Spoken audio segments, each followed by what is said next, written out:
Hey NFL fans, before we dive into today's hottest stories, make sure to hit that subscribe button and ring the bell so you never miss an update from NFL News Now. Alright guys, gather around, because we've got some serious news out of the Bay Area, and trust me, this one's going to make every 49ers fan sit up straight. After what's felt like forever, San Francisco is finally getting some good news on the injury front. That's right, quarterback Brock Purdy and George Kittle are back on the practice field, even if it's in a limited capacity. Kyle Shanahan confirmed it earlier today, and it's one of those updates that just changes the entire mood around this team. You could almost feel Levi's Stadium collectively exhale when the announcement dropped. Both of these guys are not just pieces of the puzzle, they're the heart of the offense. And the fact that they're inching closer to full strength couldn't have come at a better time. Let's start with Purdy, the 25-year-old signal caller who's been trying to battle his way back from a turf toe injury that's been nagging him since week 1. Remember that season opener against Seattle? It was a huge road win, but Purdy tweaked that toe, and it never really healed right. Fast forward a few weeks to the home loss against Jacksonville on September 28th, and boom, the pain flared up again. Since then, he's missed 4 of the last 5 games, and that's been a big deal. We're talking about a guy who was on a steady rise, the Mr. Irrelevant story-turned-franchise quarterback. Seeing him on the sideline while Mac Jones tried to hold the fort has been frustrating for everyone who bleeds red and gold. But now, finally, Purdy's back. Not all the way, but back enough to throw, move, and start shaking off the rust. Shanahan did mention that Brock is more limited than Mac, and that's telling. It means they're being cautious, not rushing him, which is exactly what they should do. Turf toe might sound minor, but for a quarterback, it's brutal. You need that foot to plant, to drive the ball downfield, to pivot in the pocket. Without it, every throw feels off. But seeing Purdy back out there, even on a limited basis, means progress. It's momentum. And for this 49ers team that's trying to keep pace in the NFC West, it's a massive confidence boost. Let's not forget, before he got hurt, Purdy was solid. He'd thrown for 586 yards, 4 touchdowns, and 4 picks on 73 passes. Not exactly lighting up the stat sheet, but you could see the rhythm coming together before that setback. His chemistry with Deebo Samuel and Brandon Ayuk was growing, and his pocket presence was improving every week. Now, the guy filling in for him, Mac Jones, deserves some props too. He's been battling his own issues with knee and oblique injuries, but he's kept this team competitive. 4 starts, a 3-1 record, 1,252 yards, 6 touchdowns, and 3 interceptions. That's respectable. It's not elite, but it's steady. Still, when you compare the dynamics, Purdy brings that calm command and precision that Shanahan's offense thrives on. His timing, his touch on intermediate throws, his ability to extend plays. That's what makes him special. His career numbers back it up, a 67.4% completion rate, over 10,000 passing yards, 68 touchdowns, 31 interceptions, and a 24-14 record as a starter in the regular season. Plus, he's been battle-tested in the playoffs, throwing for 1,343 yards and 6 TDs across 6 starts. He's the guy who earned a Pro Bowl nod after being the last pick of the 2022 draft. Talk about defying the odds. Now, let's shift gears to the other half of this headline, George Kittle. Man, it's been weird not seeing number 85 out there. The energy, the blocking, the big plays, the goofy celebrations. The 49ers just haven't looked the same without him. The 32-year-old tight end has been on injured reserve since tweaking his hamstring in that same season opener against Seattle. It's been 5 games without him, and you could feel his absence in both the passing and running game. But here's the good news. Kittle has officially been designated to return. That opens up a 21-day window for him to practice and get back onto the active 53-man roster. If things go well, he could be back as soon as Sunday, when the 49ers host the Atlanta Falcons at Levi's.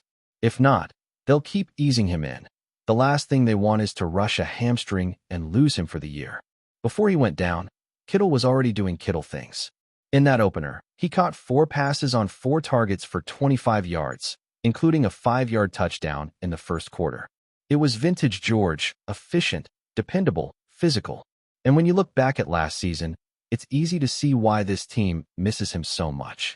78 catches, 1,106 yards, 8 touchdowns. all while being one of the best blocking tight ends in football. That's not just production, that's dominance. Since being drafted in the 5th round back in 2017, Kittle has built a resume that screams future Hall of Famer. 542 receptions, 7,405 yards, 46 touchdowns across 114 games, with 106 starts. And don't forget the postseason numbers. 33 catches for 455 yards and 2 touchdowns in 12 playoff appearances. He's been a 2-time first-team All-Pro, a 6-time Pro Bowler, and this offseason, he cashed in big, signing that 4-year, $76.4 million extension that made him the highest-paid tight end in NFL history. Every cent of that deal makes sense when you realize what he means to this team. What Kittle brings to the table isn't just stats, it's attitude. It's the swagger. He's the kind of player who sets the tone for everyone around him. Whether it's pancaking defenders on a run block or stiff-arming a linebacker after the catch, he plays with a ferocity that inspires his teammates. You can tell Shanahan has been missing that fire in his offense. Without Kittle, the middle of the field hasn't been as dangerous. Defenses have been keying more on Debo and Ayuk, and it's made Purdy or Mac's job harder. When Kittle's on the field, he commands safety help, and that opens everything else up. The play action becomes deadly again. The run game breathes easier. Even the defense benefits, because when the offense is humming, the pass rush can pin its ears back and go to work. This Sunday against Atlanta is shaping up to be a huge measuring stick. The 49ers are sitting at 4-2. Good, but not dominant. The NFC West is tight, and they need momentum heading into the middle stretch of the season. Getting Purdy and Kittle back, even if just in limited fashion, could spark something. It could remind this team who they are when healthy, a powerhouse capable of going toe-to-toe with anyone. Shanahan's offense at full strength is a nightmare to defend. Purdy's quick reads, Kittle's physicality, Debo's versatility, McCaffrey's explosiveness. If they can get all those pieces working together again, watch out. This team still has championship potential. Of course, we've got to be realistic too. Both guys are returning from injuries that can linger if not handled carefully. Turf toe has ended seasons before. Hamstring injuries, especially for a guy in his 30s, can be tricky. The Niners training staff is walking a fine line between urgency and patience. But with the bye week coming up soon, the timing couldn't be better. They can use this game to gauge where Purdy and Kittle are physically, then make adjustments based on how they respond. The last thing anyone wants is a re-aggravation that sidelines them for another stretch. What's interesting about Purdy's situation, too, is how this whole stretch might affect his rhythm and confidence. Before the injury, he was entering that crucial second phase of his young career, moving from pleasant surprise to proven starter. Every rep matters for a quarterback like him. But knowing Purdy, he's probably been itching to get back, studying film, running mental reps, and staying as sharp as possible. This is a guy who went from being the last pick in the draft to leading a playoff-caliber team in less than a year. His resilience has already been tested, and he's passed every challenge so far. For the fans, this is the kind of week that brings hope. You can almost imagine Levi's rocking again, the crowd roaring when Purdy trots out to warm up, and Kittle bouncing around with that wild grin of his, ready to pancake some poor linebacker. There's something special about seeing your leaders come back. It sends a message that the storm is passing, that the grind is paying off. For Shanahan, this is his moment to recalibrate, to bring his offense back to life, and maybe even set the tone for the rest of the season. So here we are, 2 stars, both limited, both inching their way back. It's not the fairy tale they're back at full speed kind of story yet, but it's the kind that makes you feel the tide turning. If they stay on this track, if the recovery holds steady, the 49ers might just be on the verge of reclaiming their swagger. Because let's be real, when Purdy's slinging and Kittle's trucking defenders, there's no team more fun to watch in the NFL. It's the perfect blend of grit, intelligence, and electricity. San Francisco fans have been waiting for this moment, and it's finally starting to feel like the cavalry's arriving. The season's long, the road's tough, but with their 2 offensive cornerstones returning, the Niners are getting back what they've been missing most: belief. Keep watching as we analyze more details about some rumors. Explosion in the NFL world today has left fans, analysts, and even casual observers in absolute shock. What was supposed to be a high-profile matchup between the San Francisco 49ers and the Tampa Bay Buccaneers has suddenly been canceled under circumstances that are nothing short of scandalous. Rumors have been swirling for hours, whispers turning into near certainties, and the league itself has remained eerily tight-lipped, only adding fuel to what is quickly becoming the most talked-about controversy of the season. Sources close to the matter, who spoke on condition of anonymity, have hinted at extremely serious allegations that have rocked the foundation of what many thought was a stable, professional sporting environment. The game, which was highly anticipated by fans on both coasts and expected to draw massive ratings, now exists only as a phantom, a match that, in official records, will go down as canceled, leaving a gaping hole in the schedule and, more importantly, a swirl of questions that no one currently seems able to answer.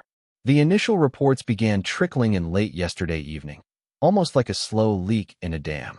A journalist from a reputable outlet first mentioned that there were claims involving misconduct, but specifics were withheld. Within hours, those claims escalated dramatically. By early morning, other insiders were suggesting that these were not minor infractions or simple violations of league policy.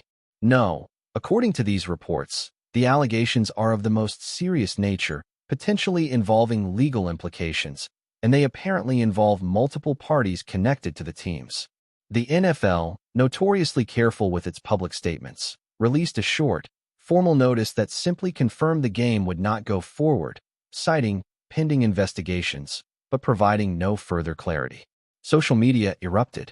Fans flooded Twitter, TikTok, and Instagram with a mixture of disbelief, outrage, and pure speculation. Every news channel picked up fragments of the story, but nobody could verify anything with certainty, leaving a void that only rumor could fill.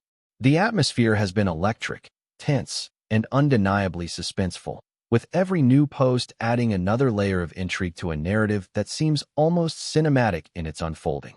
Meanwhile, the teams themselves have entered into a state of cautious, calculated silence. The 49ers and Buccaneers issued statements that were polite, professional, and thoroughly uninformative. Both emphasized their cooperation with the NFL investigation and their commitment to the integrity of the sport, but fans and commentators alike have noted the unusual tone of defensiveness in the carefully crafted words. Analysts on sports networks have speculated endlessly. Could this involve a player? Multiple players? Could it extend beyond the field to team staff, executives, or even coaching personnel? Some of the murmurs that began on anonymous forums suggest connections that are almost conspiratorial, hinting at secret dealings, breaches of league conduct, and behaviors that would, if true, redefine the way the NFL is perceived. The league, on its part, has promised transparency once the investigation concludes, but with each passing hour, the mystery grows deeper and the speculation becomes more colorful. Commentators are scrambling to provide context. Historians are drawing parallels to past controversies, and fans are devouring every snippet of information as if it were gold, knowing that this could represent a turning point in how professional football is covered and consumed in the United States. What makes this story particularly explosive is not just the cancellation itself, but the timing. The 49ers and Buccaneers are both in critical positions within their divisions. This matchup was expected to be a showdown that could tilt playoff prospects and potentially define narratives for months to come. Now, with the game officially canceled and no reschedule announced, those storylines have evaporated overnight, leaving analysts scrambling to recalculate standings, strategists attempting to predict ripple effects, and fans left holding their breath. The league's handling of the situation has only amplified the frenzy. Every vague statement, every delayed update, has been dissected, analyzed, and theorized upon. Social media has transformed into a virtual courtroom, where armchair investigators debate scenarios, share supposed inside information, and speculate on motives, cover-ups, and the identities of those involved. Even casual sports watchers, who may not follow either team closely, have been drawn in, unable to resist the magnetic pull of a controversy that seems larger than football itself. Sources suggest that the allegations may be intertwined with off-field activities that, if confirmed, would require not just internal league action, but possibly legal scrutiny from authorities outside of sports jurisdiction. While details remain murky, Some insiders hint at misconduct ranging from breaches of ethical codes to more severe accusations that could have long-term implications for those involved. Rumors are particularly focused on locker room dynamics, team interactions, and relationships between key personnel. If even a fraction of these claims hold water, it could trigger a cascade of disciplinary measures, not just for players, but for management, staff, and potentially even league officials who may have been aware, or worse, complicit. The stakes are enormous, not just financially, but culturally. The NFL, often considered a cornerstone of American sports and tradition, faces a potential credibility crisis, and for fans who have invested emotionally in their teams and in the sport itself, the fallout could be deeply unsettling. Meanwhile, the media landscape has become a frenetic, almost theatrical battlefield. Every outlet is competing to break new details, yet no confirmed sources have emerged. This vacuum has only encouraged a whirlwind of speculation, theories, and alleged leaks.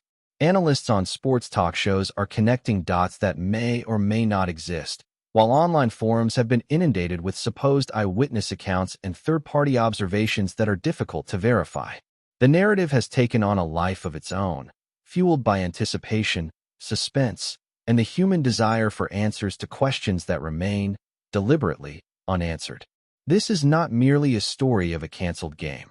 It has evolved into a spectacle of rumor, suspicion, and intrigue, a real-time mystery unfolding before the eyes of millions. Every new update is dissected with the intensity of a courtroom drama, and every delayed statement from the league or the teams is treated as a clue, a possible hint at the truth that lies beneath the surface. Fan reactions have been nothing short of chaotic. Supporters of both teams have taken to social media in droves, some expressing shock, others anger, and a few in denial, refusing to believe that anything could possibly justify the abrupt cancellation of a game they had been eagerly anticipating. Hashtags have begun trending. Online petitions have emerged calling for transparency, and commentary sections across platforms are flooded with speculation, rumors, and personal theories about what really happened. Some have suggested a potential cover-up, while others point fingers at league mismanagement or internal politics. The sheer intensity of the reaction reflects not just the significance of the teams involved, but also the cultural weight of the NFL itself. A sport that dominates Sunday evenings, inspires loyalty rivaling that of any political or social institution, and now finds itself at the center of a storm that threatens to overshadow every touchdown, tackle, and highlight reel from this season. In this environment, even indirect consequences are beginning to emerge. Sponsors, who are often quick to react to controversy, have reportedly been in private discussions with both teams and the league about potential reputational damage. Broadcast partners are recalculating schedules, advertisers are reconsidering commitments, and sports betting markets have gone into a state of flux, with odds being adjusted in real time as the implications of a canceled game ripple outward. The story has transcended the field itself, moving into the realms of business, media, and culture.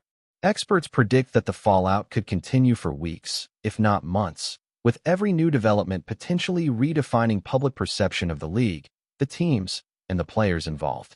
And yet, for all the frenzy, for all the speculation, one simple fact remains.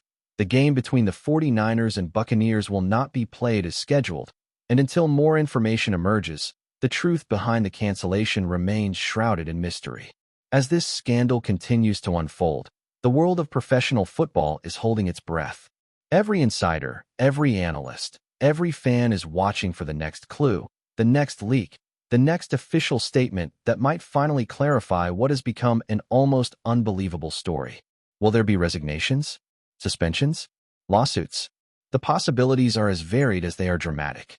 For now, the NFL, the 49ers, the Buccaneers, and their supporters are navigating uncharted waters, caught between rumor, speculation, and the slow, deliberate pace of an investigation that promises to be as explosive as the allegations themselves. And while the league insists on transparency and due process, the reality is that the public has already passed judgment in the court of speculation, and the narrative continues to spin, faster and faster, leaving no one untouched, and ensuring that this canceled game will be remembered not for the plays that were made, but for the controversy that has consumed it entirely. Thanks for watching. Don't forget to like this video and share it with your fellow NFL fans. Stay tuned for more updates, only here on NFL News Now.